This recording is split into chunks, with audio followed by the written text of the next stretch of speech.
네, 안녕하십니까. 지금부터 제76차 정책조정회의를 시작하겠습니다. 먼저 윤호중 원내대표님께서 모두 발언을 하시겠습니다.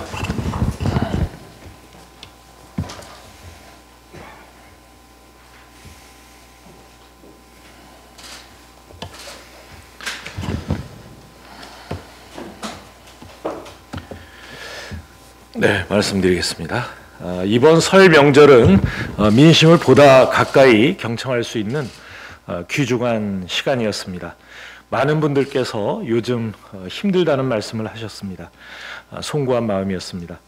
오미크론 상황이 심각하니 민주당과 문재인 정부가 마지막까지 책임을 다해달라라는 당부의 말씀도 주셨습니다. 이 대선을 앞두고 무조건 바꾸자는 여론보다는 지금의 난국을 타개할 리더십과 국정 안정의 필요성에 대한 요청이 점점 더 커지고 있습니다. 일 잘하는 또 민생 경제 대통령이 필요하다. 미래를 생각하면 이재명이다. 라는 한 분 한 분의 말씀 잘 새겨서 그 여망에 부응하도록 더욱 노력하겠습니다. 설 연휴를 지나며 누가 대한민국의 미래를 이끌 후보이고 누가 민생 경제를 위해 제대로 일할 후보인지가 더욱 정확하고 뚜렷해지고 있다고 생각합니다. 오미크론 관련해서 말씀드리겠습니다. 예상은 했지만 오미크론 확산 속도가 심상치 않습니다. 오늘부터 오미크론 방역 체계로 본격 전환됩니다. 진단, 검사, 처방, 재택치료까지 전 과정을 동네 병의원이 관리하게 되는 것입니다.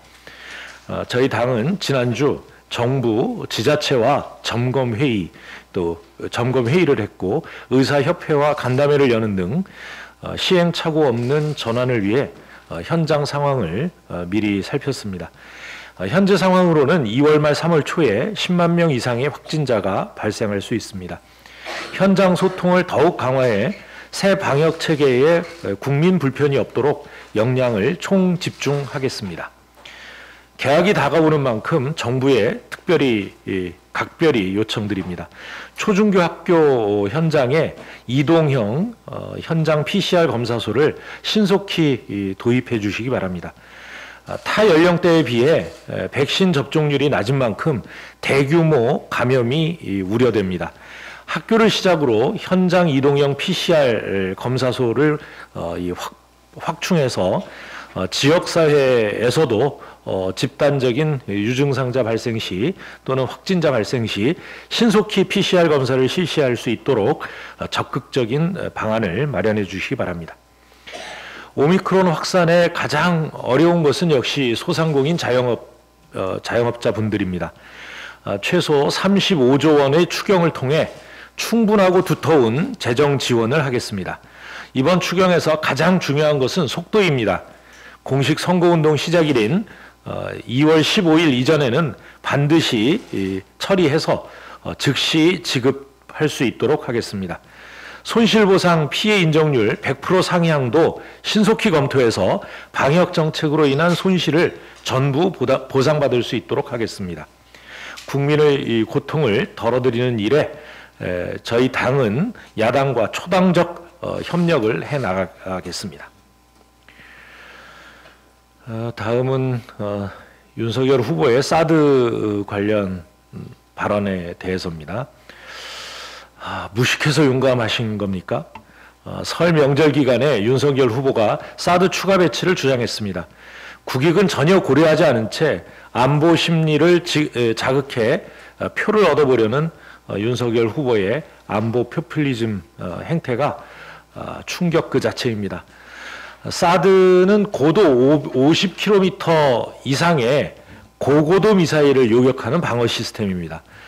그런데 최근 북한이 시험 발사한 미사일들은 모두 최고 고도가 40km 이하였습니다.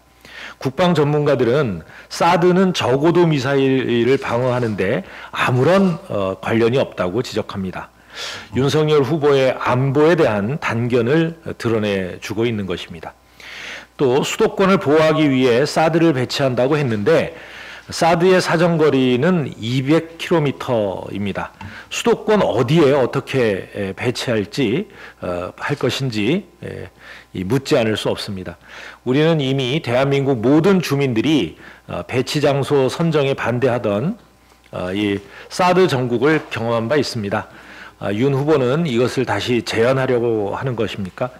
게다가 어제 국민의힘 전 비대위원인 한 분이 라디오에 나와서 수도권 주민들이 불편하면 사드를 경기도 평택이나 충남 계룡에 설치하면 된다고 발언했습니다. 여기 평택 출신 국회의원도 옆에 앉아 계시는데요. 예, 기피시설은 지방에나 던져주고 그 혜택은 수도권만 누리겠다라고 하는 전형적인 지역차별, 지역 갈라치기 아닌가 의심스럽습니다. 이 안보를 이렇게 하는 게 아닙니다. 정말 작년부터 그 윤석열 후보는 위험천만한 안보 포퓰리즘 행태를 보여왔습니다. 국힘 경선 때는 전술핵 배치를 주장하더니 올해에는 선제 타격, 또 사드 추가 배치 발언을 하면서 그 수위를 높여가고 있습니다. 대한민국의 안보에는 5천만 국민의 생명이 달려 있습니다. 표만 된다면 무슨 일이든 벌이는 이런 후보에게 우리 국민은 절대 안보를 맡기지 않을 것입니다. 대선 후보자 토론에 대해서도 한 말씀 드리겠습니다. 어제 이재명 후보와 새로운 물결 김동연 후보가 이 토론회를 가졌습니다. 처음 열린 대선 후보 간 토론회로 국민께 대선 후보들의 능력과 자질을 보여준 정책 토론회 장이었습니다. 경제, 정치, 외교, 안보 분야 등 핵심 현안에 대한 토론을 통해 대선 후보 검증에 대한 국민의 갈증을 해소할 수 있었습니다. 반면 윤석열 후보는 시시때때로 바뀌는 조건을 내걸면서 토론을 기피해왔습니다. 특정 날짜와 시간을 고집하는가 하면 공중파 중계 없이 하는 토론 등 다양한 핑계를 대며 시간을 끌었지만 이재명 후보는 모두 수용하겠다고 밝혔습니다. 그러자 처음에 주장하던 것을 뒤바꿔서 이 토론 자료 없으면 못하겠다라고 생떼를 써서 토론을 무산시켰습니다. 국민들께서는 윤 후보의 토론을 회피하려는 꼼수를 모두 지켜보고 계십니다. 오늘은 대선 후보 4인이 TV 합동 토론회를 합니다. 민생과는 무관한 홍맹랑한 그 가짜 뉴스나 이 네거티브로 난무한 이 토론이 아니라 국정 능력과 미래 비전을 보여드리는 토론회가 되어야 할 것입니다. 국민 여러분께서 오늘 토론회를 통해 누가 더 일 잘하는 유능한 후보인지, 국민과 대한민국을 위해 헌신할 준비된 후보인지 판단해 주시길 바랍니다. 감사합니다. 다음은 박완주 정책위 기자님께서 모두 발언하시겠습니다. 네, 이민현 호랑이입니다. 호랑이가 들어간 사자성어에 호시호우라는 말이 있습니다. 호랑이의 날카로운 시선과 소의 우직한 걸음을 뜻합니다. 그러나 올해는 호시 후보가 더 어울릴 듯합니다. 호랑이처럼 날카롭고 호랑이처럼 날쌔게 움직여야 하기 때문입니다. 설 연휴 동안 직접 보고 들은 민심의 소리와 인생의 현장은 국회가 꿈을 버릴 시간과 여유가 없다는 것을 확인시켜 주었습니다. 이미 찬바람만 쌩쌩 부는 민생 경제는 오미크론의 본격적인 우세 종화에 따라 확진자가 사상 첫 2만여 명을 넘어섰다는 뉴스에 또다시 얼어붙지 않을까 두려움이 떨고 있습니다. 설상가상의 어려움에 대해 국회가 기민하게 움직여야만 합니다. 오늘부터 각 상임위별로 본격적인 추경 예비 심사가 시작됩니다. 그간 정부 지원에 사각지대라 할 수 있는 특수고용 노동자, 프리랜서, 문화, 예술인, 법인, 택시기사 등 200여만 명의 자영업자들이 제대로 보장된 보상을 받을 수 있도록 해야 합니다. 이재명 후보가 약속한 대로 정치는 민생을 해결해야 합니다. 두터운 지원 없이는 또 임대료 내고 대출이자만 긁다가 유야무야 끝날 수 있습니다. 정부와 야당 모두에게 구합니다. 사람을 살리는 정치의 힘이 재정의 힘이 절실히 필요합니다. 적시적소에 도움이 될 때만이 정치 스스로 존재의 이유를 증명할 수 있을 것입니다. 민생에 도움이 되는 추경은 꼭 통과시키겠습니다. 윤석열 후보의 외국인 건강보험 관련 공약을 둘러싼 논란이 계속되고 있습니다. 한마디로 말씀드리면 윤석열 후보가 팩트체크를 제대로 하지 않은 곳에서 기인한 문제입니다. 국민이 잘 차려놓은 밥상에 숟가락만 없는 외국인 건강보험 문제를 해결하겠다고 하셨지만 외국인 건강보험료는 2017년부터 2020년까지 지난 4년간 재정 숙지 흑자를 기록하고 있습니다. 심지어 2019년 7월 외국인 재외국민 건강보험 의무 가입 제도가 시행된 이후부터는 19년도 3,651억 원, 20년도 5,715억 원이 거치며 흑자폭은 더 늘어났습니다. 외국인의 경우 내국인의 평균 보험료에 맞춰져 있기 때문입니다. 즉 윤석열 후보의 공약은 애초에 전제부터 틀렸습니다. 이후 나온 언론 기사만 보더라도 이를 지적하며 오히려 외국인 건강보험료에 의한 흑자가 아니었다면 9천억 원 이상 적자를 기록했을 것이라고 윤석열 후보의 무지를 꼬집고 있습니다. 건강보험 제도 자체와 운영 형향도 제대로 모른 상태에서 외국인 건강보험 먹튀에 대한 반감을 이용한 표플리즘이 아닐 수 없습니다. 우리 국민이든 외국인이든 명의도용 무임승차를 막아야 하는 것은 당연합니다. 건강보험 부당, 과다 이용 사례는 외국인만의 일이 아닙니다. 특정 사례를 일반화하여 혐오를 부추기는 일은 시정돼야 할 것입니다. 진짜 문제는 여기에 있습니다.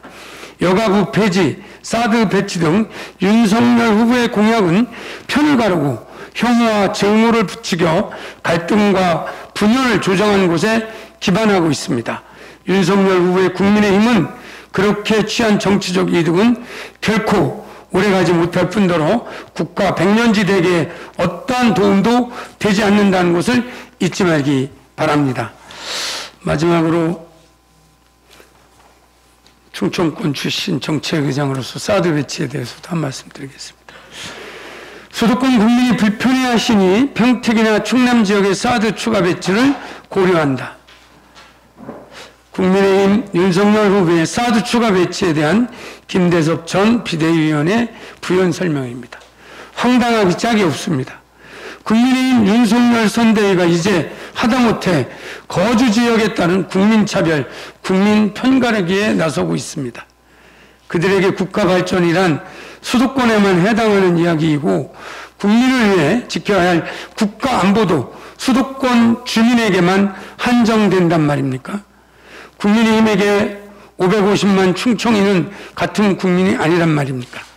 충청 지역을 찾아 충청의 아들이라 외치던 윤석열 후보는 그 가식적 발언에 대해 충청인 앞에 사죄해야 될 것입니다. 사드 전자파 영향력이 휴대폰만큼 미미하다는 윤 후보는 애꿎은 충청 지역이 아니라 본인의 집 앞에 배치하고 수도권 방어에 사력을 다하길 강력히 권고드립니다. 그리고 한 말씀 짧게 더 붙이겠습니다. 사드를 도입한 당사자이자 국민의힘의 전신인 박근혜 전 정부의 국방 관계자들을 포함한 국방 전문가들이 모두 입을 모아 수도권 방어에 있어서 사드 추가 배치는 그 현실성이 현저히 떨어진다고 한겨레 지적하고 있습니다. 조금만 인터넷을 검색해봐도 북한의 적어도 미사일 도발에 고고도 요격용 사드를 배치하는 것은 얼토당토하지 않다는 것을 알 수 있습니다. 그런데 최소한 검증도 없이 단 6글자 사드 추가 배치, 윤석열 후보님, 이게 바로 나 때는 시절의 선거철 안보팔이라고 하는 것입니다. 최소한의 국방기술적인 검토도 거치지 않고 한반도의 위협을 부채질할 수 있는 윤석열 후보는 그야말로 준비 안 되어 있는, 너무도 안 된 후보의 모습에 국민들은 안보 불안을 야기하는 모습에 안타깝게 생각하고 있습니다. 대통령의 무능은 국민에게 재난이 될 것입니다. 이상입니다. 다음은 기동민 제2정도위원님께서 현안 발언을 하시겠습니다. 저도 국방의 간사로서 사드 문제 좀 말씀드리겠습니다. 무능, 무지, 무시, 산무 후보에게 국민의 생명과 안전을 맡길 수는 없습니다. 새해 들어서 북한은 7차례에 걸쳐 도발을 했습니다. 아마 또 쏠 것입니다. 지난 30일에는 중거리 탄도미사일, 즉 IRBM을 발사해서 2018년 핵실험, 대륙간 탄도미사일 ICBM 발사 중단 선언을 사실상 파기했습니다. 이러한 북한의 정치적 군사적 도발은 시점상 한국의 대선에 대한 개입 시도이자 그들이 말하는 근본적인 국면 전환 시도입니다. 향후 대륙간 탄도미사일 또는 이를 우회할 인공위성 발사를 강행할 것이라는 분석이 우세합니다. 북한의 도발은 명백한 UN 안보리 결의 위반입니다. 지난 1일에는 안토니우 구테우스 UN 사무총장이 북한의 중거리 탄도미사일 발사를 모라토리엄 파기로 규정했고 규탄성명을 발표했습니다. 우리 민주당 국방위 역시 북한의 도발에 대해 강력하게 규탄한 바 있습니다. 약속을 위반한 당사자는 북한입니다. 이는 협력과 공존, 평화와 번영을 위한 약속이었습니다. 그 파기에 따른 모든 책임은 김정은 위원장에게 있음을 다시 한번 분명하게 밝혀둡니다. 마치 북한의 도발을 기다렸다는 듯 한국판 치킨 호크라는 비판을 받고 있는 윤석열 후보의 강경 발언이 이어지고 있습니다. 윤 후보와 김 위원장은 과거 냉전 시기 적대적 공생관계 부활을 주도하는 일란성 쌍생합니다. 김 위원장은 군사적 긴장을 통해 자신의 통치 기반을 강화하려 하고 윤 후보는 전쟁 위기론을 통해서 보수층을 결집해 집권하려 합니다. 김 위원장이 레드라인을 넘으면서 윤 후보의 맹목적, 근시안적 대북 강경론도 도를 넘고 있습니다. 안보 무능, 현실 무지, 국제관계 무시의 후보에게 과연 국민의 생명과 안전을 맡길 수 있을지 두렵기만 합니다. 지난 31일 윤 후보는 북한의 미사일 위협으로부터 수도권을 방어하기 위해 사드를 직접 구매해서 국내에 추가 배치하겠다고 발표했습니다. 그러나 사드의 수도권 추가 배치는 북한의 핵 미사일에 대한 효과적 대응 수단이 아니고 결국 갈등과 파국을 가져올 뿐입니다. 첫째, 한반도에 사드가 추가로 배치되면 한중 관계는 다시 악화될 것이고 동아시아 영내 질서는 한층 불안정해질 것입니다. 2016년 박근혜 정부 당시 사드 배치 결정은 한한령 등 중국의 보복 조치를 불러왔습니다. 한중 관계의 안정적 관리는 친중, 반중의 문제가 아니라 생존의 문제입니다. 중국은 우리나라 최대 수출국이자 최대 수입국이고 한중 간 무역 규모는 한미, 한일 간 무역량을 합친 것보다 더 큽니다. 2021년 기준 대중 수출액은 1,629억 3,500만 달러로 전체 수출액의 25.3%입니다. 대미 수출액은 전체 3위로 959억 100만 달러였습니다. 북한의 군사적 도발이 계속되는 가운데 사드가 추가 배치된다면 중국의 거센 반발은 불보듯 뻔합니다. 미중 관계, 한중 관계는 악화될 것이고 대화의 모멘텀과 레버리지를 상실한 상황에서 반사 이익은 고스란히 북한의 차지일 것입니다. 북한은 더 무모한 도발을 할 것이고 이는 일본의 재무장을 가속화시킬 것입니다. 대중국 수출과 수입으로 생활을 이어가는 국민들의 숫자는 헤아릴 수도 없습니다. 사드 추가 배치로 인해 고통받는 국민들의 절규는 윤 후보의 고려 대상이 아닙니까? 그분들은 대한민국 국민이 아닙니까? 윤 후보의 성실한 답변을 요청드립니다. 둘째, 사드는 요격 고도가 40에서 150km에 이르는 고고도 미사일 방어 체계입니다. 미사일 요고기를 위해서는 충분한 시간과 공간 확보가 필수적입니다. 적어도 전술 미사일 방어에는 적합하지 않습니다. 미사일 방어에는 명확한 한계가 있습니다. 박근혜 정부도 이를 인식했습니다. 2020년 11월 빈센트 브룩스 전 주한미군 사령관은 한반도에 배치된 사드를 패트리엇 등 다른 미사일 방어 체계와 통합해 운영하면 사드를 추가로 배치할 필요가 없다라고 지적한 바가 있습니다. 다층 방어 체계 구축을 위해서는 사드보다는 오히려 최근 UAE 수출로 그 우수성이 입증된 천궁2 등의 배치가 훨씬 더 효과적입니다. 셋째, 설사 사드를 배치한다 해도 1,300여 발에 이르는 북한의 탄도미사일을 모두 막기에는 역부족입니다. 48개의 미사일로 이루어진 사드 한 포대가 요격 가능한 미사일은 최대 24개입니다. 단순 계산으로 55개의 포대가 필요합니다. 금액만 82조 5천억 원입니다. 그러나 북한의 장사정포 요격은 어렵고 사드 포대가 오히려 장사정포 위협에 노출됩니다. 사드의 공백을 메우기 위해 또 다른 전력을 들여와야 합니다. 악순환입니다. 북한 미사일에 대한 가장 효율적이고 효과적인 방어 수단은 결국 대화와 협력일 수밖에 없는 현실적인 이유이기도 합니다. 윤석열 후보와 국민의힘은 무대책을 대책으로 포장해서 국민을 기만하고 있습니다. 무능, 무지, 무시, 산무 후보에게 국민의 생명과 안전, 대한민국의 미래를 맡길 수는 없는 일입니다. 이상입니다. 다음은 장경태 원내부 대표님께서 현안 발언하시겠습니다. 국민들께서도 모두 알고 계시는 얄팍한 꼼수 윤석열 후보는 핑계 왕자입니까? 지금도 이해할 수 없는 그 얘기로 넌 핑계를 대고 있어. 내게 그럼 핑계 대지 마. 입장 바꿔 생각을 해봐. 네가 지금 나라면 넌 웃을 수 있니? 설 연휴가 여느 때보다 토론을 기대했던 국민은 핑계 때문에 웃을 수 없었습니다. 국민들은 후보 토론을 통해 생각의 품격, 언어의 품격, 자세의 품격을 보고 싶어 합니다. 어제 이재명 후보와 김동연 후보는 토론의 품격을 보여줬습니다.